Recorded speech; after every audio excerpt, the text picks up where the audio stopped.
नवरात्रि का 7वां दिन देवी माँ कालरात्रि के नाम सुने पौराणिक कथा। दोस्तों, नवरात्रि के 7वें दिन की देवी हैं माँ कालरात्रि।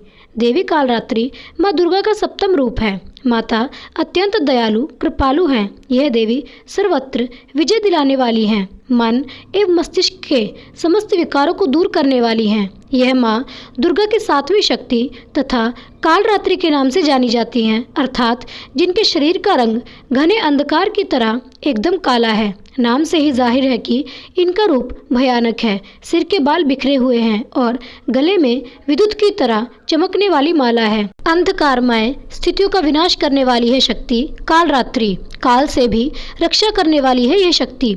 इस देवी के 3 नेत्र हैं। ये तीनों ही नेत्र ब्रह्मांड के समान गोल हैं। इनके सांसों से अग्नि निकलती रहती है। ये गंधर्व की सवारी करती हैं। ऊपर उठे हुए दाहिने हाथ की वर मुद्रा भक्तों को वर देती है। दाहिने तरफ के नीचे वाला हाथ अभय मुद्रा में है, यानी भक्तों हमेशा निडर निर्भय रहो। बाईं तरफ के ऊपर वाले हाथ में लोहे का कांटा तथा नीचे वाले हाथ में खड्ग है। इनका रूप भले ही भयंकर हो, लेकिन ये सदैव शुभ फल देने वाली माँ है। इसलिए ये शुंभकारी कहलाई, अर्थात इनसे भक्तों को किसी भी प्रकार से भयभीत या आतंकित होने की कतई आवश्यकता नहीं।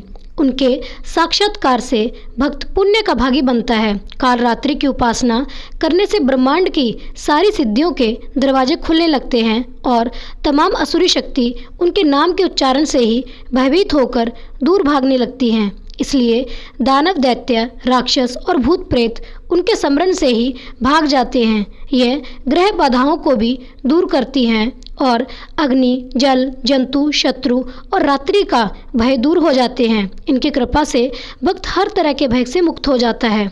माँ कालरात्रि की कथा।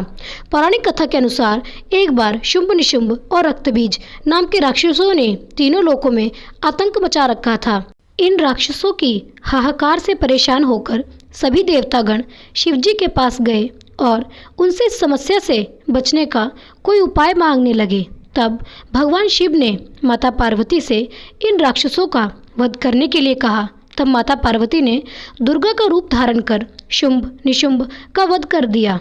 लेकिन जब रक्तबीज के वध की बारी आई तो उसके शरीर से निकले रक्त से लाखों की संख्या में रक्तबीज दैत्य उत्पन्न हो गए, क्योंकि रक्तबीज को यह वरदान मिला था कि यदि उसके रक्त की एक बूंद भी धरती पर गिरती है तो उसके जैसा एक और दानव उत्पन्न हो जाएगा। ऐसे में माँ दुर्गा ने अपने तेज से देवी कालरात्रि को उत्पन्न किया। इसके बाद माँ दुर्गा ने दैत्य रक्तबीज का वध किया और माँ कालरात्रि ने उसके शरीर से निकलने वाली रक्त को जमीन पर गिरने से पहले ही अपने मुख में भर लिया।